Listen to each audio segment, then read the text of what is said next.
Большая война – это испытание в экстремальных условиях. Это верно для любого государства.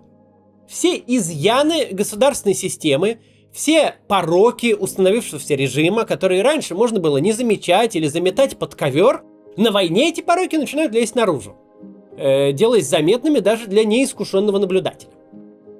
Для вооруженных сил, как и для дипломатического корпуса, большая война подобна автомобильному крэш-тесту. Конечно, автомобили собирают не для того, чтобы они попадали в аварии.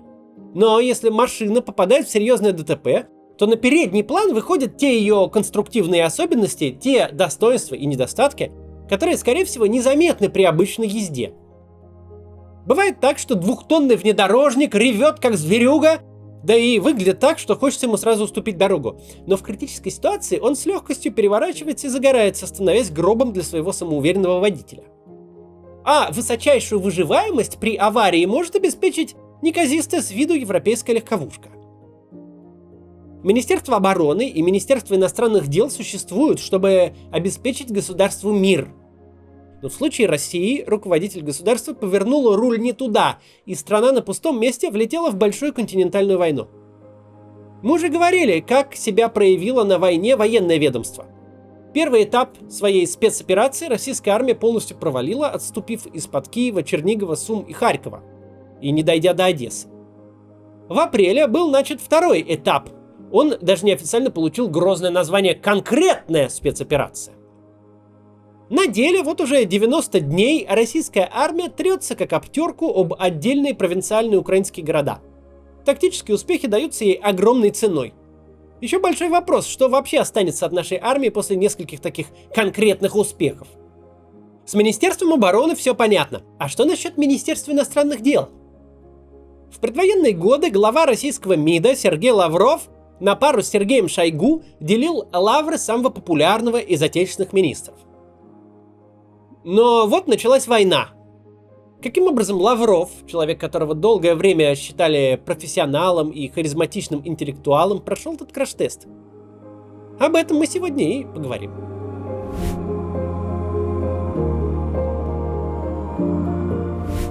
Сергей Викторович Лавров родился 21 марта 1950 года в Москве. Серебряной медалью окончил школу, где углубленно изучал английский язык, а затем поступил на восточное отделение МГИМО. Овладел французским и сингальским языками. Сингальский — это один из официальных языков Шри-Ланки. Именно на этом острове в 1972 году началась дипломатическая карьера Лаврова. Там он проработал 4 года в советском посольстве. Важнейший этап в жизни Лаврова начался в 1994, когда он стал постоянным представителем России при ООН. На этом посту он пробыл целых 10 лет. В 2004 вообще казалось, что нет лучшей кандидатуры на должность главы Министерства иностранных дел России, чем Сергей Лавров. 10 лет работы в ООН — это не хухры-мухры. Это все равно, что получить сразу несколько высших образований по международным отношениям. Кроме того, за это время Лавров зарекомендовал себя как настоящий знаток ООНовских регламентов и как харизматичный спикер, который за словом в карман не полезет. Журналисты одновременно любили его и побаивались. Не дай бог задать Лаврову слишком глупый вопрос. Российский дипломат не стеснялся даже поправлять переводчиков-синхронистов, если они, на его взгляд, не совсем удачно переводили его реплики. Лавров участвовал в заседаниях по всем важнейшим международным проблемам рубежа 20-21 веков. Особенно успешным для него стал 2003 год, когда ООН одобрила рекордное количество российских инициатив.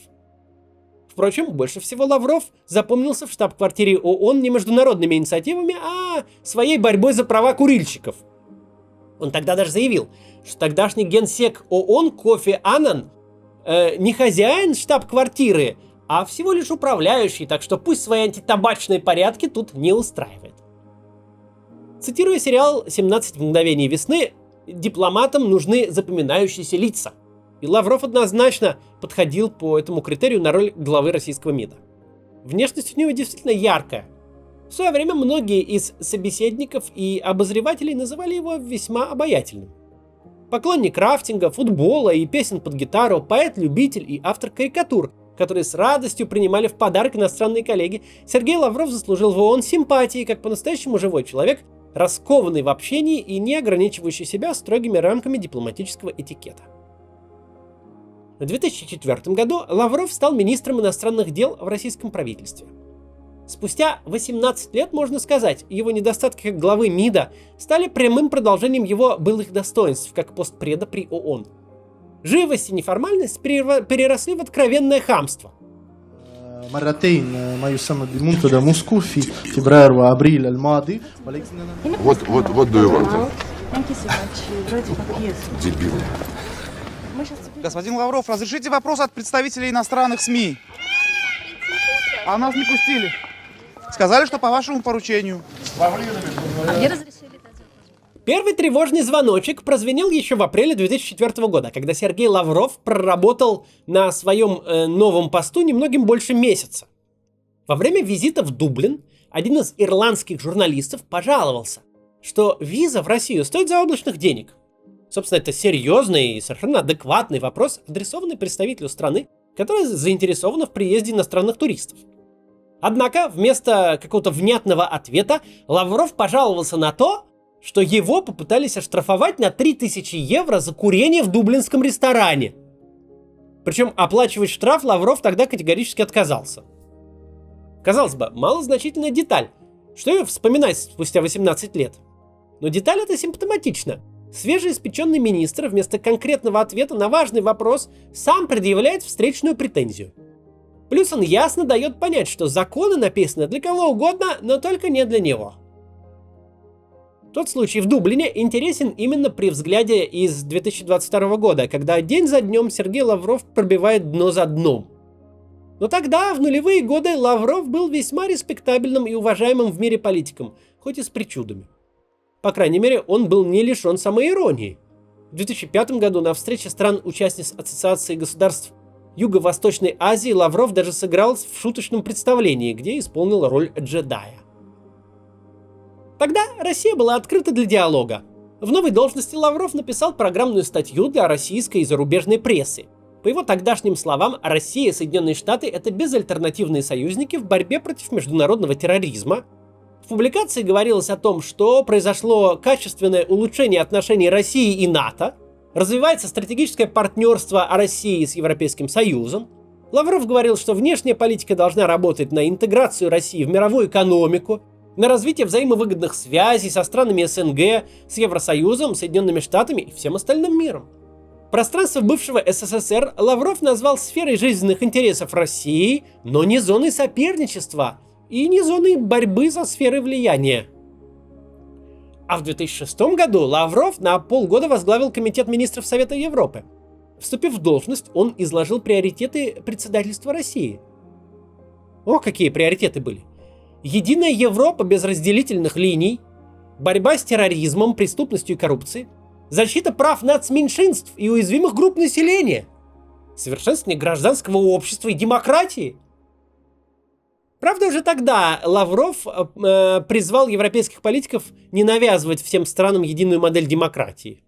Если вы помните, в то время Путин и Сурков продвигали идею, что в России, дескать, есть своя особенная суверенная демократия. Тогда же Лавров опубликовал новую программную статью. В ней еще не было затасканного словосочетания «многополярный мир», но уже прослеживались ростки будущей российской псевдоидеологии. В целом, как мы видим, Лавров тогда выступал как заправский оппозиционный политик, ныне. Прям такой либерал, адекватные довольно идеи говорил, почти такие, как мы тут в роликах чуть ли не каждый день рассказываем. Facebook, Instagram и Twitter заблокированы Роскомнадзором. Блокируют и независимые СМИ за якобы неправильное освещение ситуации в Украине. Никто не знает, какой сайт заблокируют следующим. Вполне возможно, что скоро единственным доступными в стране соцсетями будут Одноклассники и ВКонтакте, которые не лучшим образом обращаются с вашими переписками и персональными данными. Сегодня VPN из роскоши превратился в необходимость. Если вы хотите сохранить доступ к привычным соцсетям, сайтам и мессенджерам, вам придется им пользоваться. Но сразу предупрежу, бесплатные VPN редко бывают действительно бесплатными. Часто они занимаются продажей ваших личных данных. А кому они их продают и зачем – большой вопрос. Если вы присматриваете себе подходящий и безопасный VPN, обратите внимание на Surfshark. Он не связан с Россией, не накладывает на нас никаких санкций, а подписку можно приобрести через WebMoney, Крипту и UnionPay. Так вы обойдете блокировку российских карт за рубежом. Оформив одну подписку, вы сможете использовать Surfshark на всех ваших устройствах. Помимо обхода навязанных нам блокировок, Surfshark поможет избежать ценовой дискриминации, когда цены изменяются в зависимости от вашего местоположения. Это полезно при покупке, например, авиабилетов. Также с помощью Surfshark можно блокировать ненужную рекламу, увеличивая скорость загрузки контента. Для моих подписчиков по промокоду CATS Surfshark предоставляет скидку в 83% на оформление подписки, плюс 3 месяца дает в подарок. Ссылку на VPN Surfshark я оставлю в описании. Всегда такая реклама была у нас.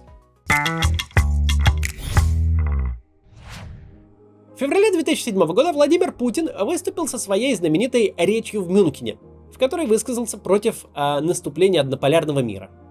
Через 3,5 месяца после мюнхенской речи Лавров участвовал во встрече министров иностранных дел в другом немецком городе Потсдаме.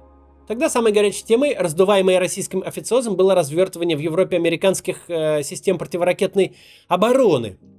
И жесткие высказывания Лаврова заставили многих наблюдателей говорить о возобновлении холодной войны. В сентябре 2007 года по всем СМИ разошлась цитата Лаврова «Who are you to fucking lecture me?» В мягком переводе звучит «кто-то такой, чтобы читать мне гребаные нотации». По информации The Daily Telegraph, фраза была по телефону брошена в адрес главы британского МИДа Дэвида Милибенда. Оба министра потом дали разные опровержения. По версии Милибенда никто матом не ругался вовсе. А сам Лавров заявил, что действительно мутюгнулся. Но он якобы всего лишь привел в разговоре цитату какого-то другого политика о том, что грузинский президент Михаил Саакашвили это fucking лунатик. Вы когда-нибудь матерились в присутствии людей, которые по-русски не понимают? Многократно. 6 марта 2009 года, после периода конфронтации, пиком которой стала война в Грузии, наступила перезагрузка отношений между Россией и США. Сергей Лавров и тогдашний госсекретарь США Хиллари Клинтон нажали символическую кнопку. Что символично, из-за ошибки американского переводчика на кнопке было написано «Перегрузка». Весной 2010-го Лавров отметил, что перезагрузка отношений удалась. Начала свою работу комиссия Медведев-Обама, она к 2011 году насчитывала аж 18 рабочих групп, и занимались они каждая своей сферой от борьбы с терроризмом до науки и культуры. Весь этот мир дружба-жвачка продолжались недолго. В 2012 году Владимир Путин возвращается в Кремль, в 2014 году Крым, Донбасс, малазийский Боинг, санкции, контрсанкции, отношения России с Западом стали испытывать значительные перегрузки, и все пошло плохо. Внешнюю политику России определяет не министр иностранных дел, ее определяет президент. Все судьбоносные решения последних 8 лет принадлежат Владимиру Путину, а Сергей Лавров несет ответственность за них уже как исполнитель. Его роль — это проводить в жизнь волю президента, какой бы безумной она ни была. Лаврова, конечно, это не оправдывает. Он вместо участия во всякой дичи мог бы уволиться. Мог даже не идти в оппозицию, хотя мог бы и пойти. Но мог и не идти, мог заняться преподаванием, наукой, ну или просто частной жизнью. Кстати, в 2018 даже ходили слухи, что Лаврову все надоело, и он давно хочет уйти в отставку и на пенсию. А Путин, дескать, ему не разрешает. Но слухи слухами, а Лавров продолжает работать на своем посту по сей день. Как оценить качество его работы после 2014 года, если он фигура не самостоятельная и лишь озвучивает замыслы своего босса? Для оценки его работы есть один важный критерий – это кадровая политика. В 2015 году Лавров назначил на должность официального представителя Министерства иностранных дел России Марию Захарову. В то время государственные российские СМИ тратили весь свой креатив на то, чтобы посильнее высмеять Джейн Псаки, занимавшую аналогичный пост в Госдепартаменте США. На российском телевидении реплики Псаки то озвучивали смешным голосом, то всячески перекручивали, а иногда вообще приписывали ей то, что она в действительности никогда не говорила. Например, ту знаменитую якобы цитату про 6-й флот США у берегов Беларуси. Но, как ни пытались спародировать Джейн Псаки на российском телевидении, лучшей пародией на нее стала Мария Захарова. Хочешь оценить управленца? Посмотри, кого он выдвигает на ключевые должности. До 2015 года мало кто знал, кто вообще такой официальный представитель российского МИДа и как его зовут. Но вот новая выдвиженка уже 7 лет является одним из главных отечественных ньюсмейкеров. В том числе и потому, что все свои социальные сети она ведет самостоятельно. Я вот специально прямо перед записью посмотрел ее последние посты в Телеграме. Вот официальный представитель МИДа 3 минуты эротично поедает одну и ту же клубничку. Причем под песню о калинке. Ну, допустим, она живой человек, да и вообще дипломату, как мы помним, надо быть запоминающимся. Однако протеже Лаврова взяла за правило не только эпатировать, но и хамить всем подряд, по поводу и без. Русские хакеры взломали мозг Обаме, например. Это не дядя Вася из соседнего подъезда пишет, а буквально лицо российской дипломатии. В 2020 году Захаров умудрился нахамить в Фейсбуке Александру Вучичу, президенту Сербии, чуть ли не последней европейской страны, с которой у России оставались теплые отношения. Причем Захарова оскорбила лидера одного из немногих дружественных к нам государств совершенно на ровном месте. Путину тогда даже пришлось звонить Вучичу и извиняться.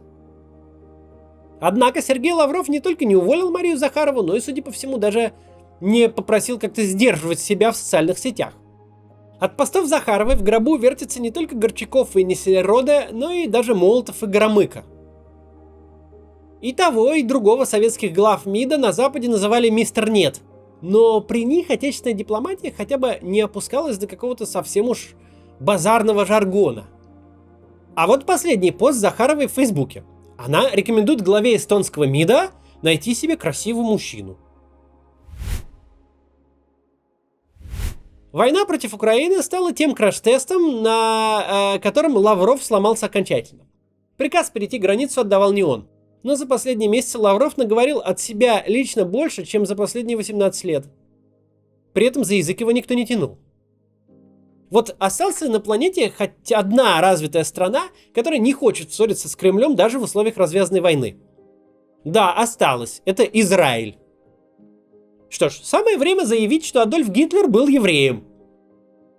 Раньше Путин извинялся перед Сербией за Захарову. Теперь пришлось извиняться перед Израилем за Лаврова. Что касается самой войны в Украине, мы посмотрели несколько интервью и выступлений Лаврова. И вот краткая выжимка из них. На Украину мы не нападали. Все свои военные задачи Россия на территории Украины выполнит. Украинских граждан российская армия не убивает, украинцы обстреливают сами себя, а американцы убили на Ближнем Востоке гораздо больше людей, чем российская армия в Украине. Почему им можно, а нам нельзя? Российская армия борется в Украине против американского однополярного мира. Хотя нет, российская армия борется против засевшего в Киеве нацистского режима, но свергать этот режим российская армия не собирается. И вообще Европа мешает нам с киевским режимом, нацистским, видимо, договариваться. Ну такая уже шизофрения в известной степени здесь проявляется. Днем рождения российской дипломатии считается 10 февраля 1549 года.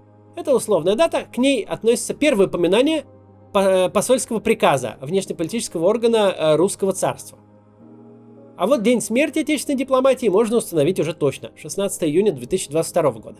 В этот день Сергей Лавров дал интервью британскому каналу BBC. Оно войдет в учебники для иллюстрации понятия whataboutism. Это когда на любой неудобный вопрос интервьюируемый отвечает что-то вроде «А как насчет того, что у вас в Америке чернокожих линчуют?» А как насчет what about, поэтому и понятие такое, whataboutism. Интервью Лаврова BBC — это почти полчаса перевода стрелок, отказа отвечать на конкретные вопросы, плюс несдерживаемые фрустрации и гнев. Видели это позорище уже более 9 миллионов человек. Давайте и мы посмотрим пару отрывков. Объясните мне просто одну вещь. В прошлом году на территории ЛНР, ДНР погибло 8 мирных жителей. В позапрошлом году погибло 7 мирных жителей. Одна смерть – это трагедия. Безусловно. Но это не геноцид, о котором часто говорят чиновники в России. Вот объясните мне, пожалуйста, учитывая эти цифры, как вы можете сказать, что это разумное решение было вторгаться в Украину? Вы знаете, мы не вторгались в Украину. Мы объявили специальную военную операцию, когда у нас уже не осталось никакого способа объяснить Западу, что он занимается преступной деятельностью. Втягивая Украину в НАТО. В НАТО Запад Украину втягивает, понимаете ли. А Россия, видимо, бомбит Украину по принципу «так не доставайся ты никому». Ну, еще посмотрим давайте. Откровенно неонацистский режим, чей президент заявил еще в сентябре прошлого года, вы, наверное, не сообщали об этом своим зрителям, он заявил, что если кто-то на Украине чувствует себя как русский человек, пусть уезжает в Россию. Тут Лавров просто лжет. В действительности Зеленский искренне рекомендовал жителям так называемых ДНР и ЛНР, которые хотят быть с Россией, переезжать в саму Россию. Потому что две эти псевдореспублики — это никакая не Россия.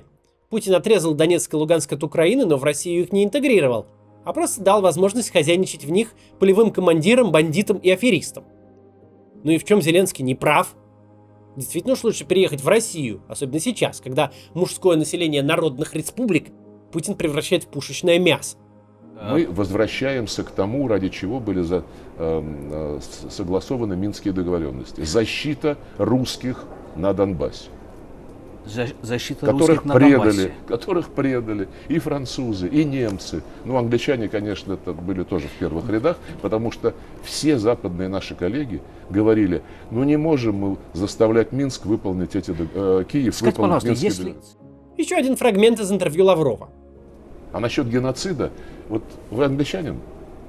Англичанин. Представьте себе, если бы в Ирландии, не в Северной Ирландии, а в Ирландской республике, запретили английский язык. Как бы себя англичане ощущали? Ну точно не вторгались бы в Ирландию. Нет, И, кстати, подождите. русский язык не запрещен. Это вас не унижало бы?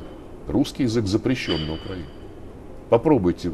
Что нельзя говорить на русском языке? Попробуйте на улице в Киеве, когда там гуляют молодые люди определенной внешности, поговорить на русском языке. Попробуйте. Что он там такой несет? Я даже опровергать этот бред не буду.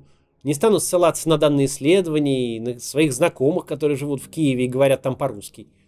Вот, например, просьба, если вы киевлянин, напишите, правда ли там страшно на улице заговорить на русском. А интервью посмотрите целиком, что ли. Потому что если всерьез его разбирать, то придется делать отдельный ролик. Хотя, вообще лучше не смотрите. Случай в Дублине в первый месяц работы Сергея Лаврова на посту министра был незначителен. Может быть, даже по-своему забавен с этим курением. Но за 18 лет работы в условиях вседозволенности и отсутствия какой-либо конкуренции все достоинства Лаврова улетучились.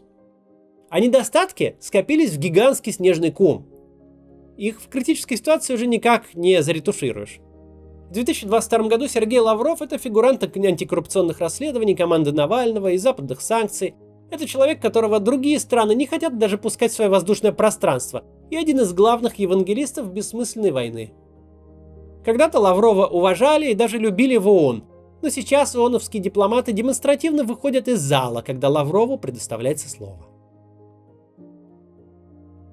В 2022 году Россия безуспешно воюет ни зачем и без единого союзника на планете, сплотив против себя почти весь цивилизованный мир. Российская армия уже никого не пугает, а нынешняя российская дипломатия — это уже даже не смешно.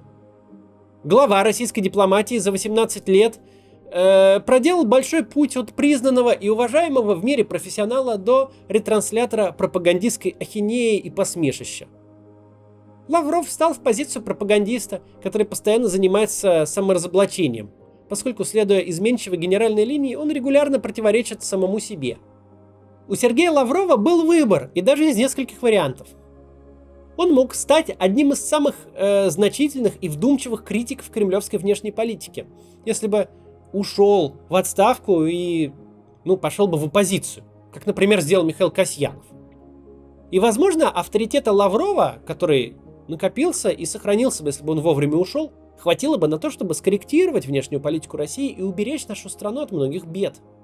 Или Лавров мог бы просто отойти в сторону, не бросаться на амбразуру, а просто сохранить свою репутацию и конвертировать ее в высокооплачиваемые лекции, например, статьи, или даже работу консультанта, или просто выйти на пенсию уважаемым человеком.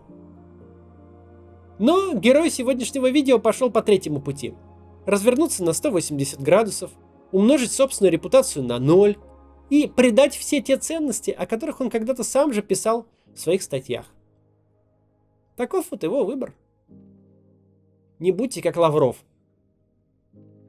До завтра. Воевать с Украиной мы не будем, это я вам обещаю. Вы утверждаете, что мы собираемся напасть на Украину, хотя мы уже многократно объясняли, что это не так. Ну и что касается вашего вопроса о том, планируем ли мы нападать на другие страны мы нападать не планируем. Мы на Украину не нападали.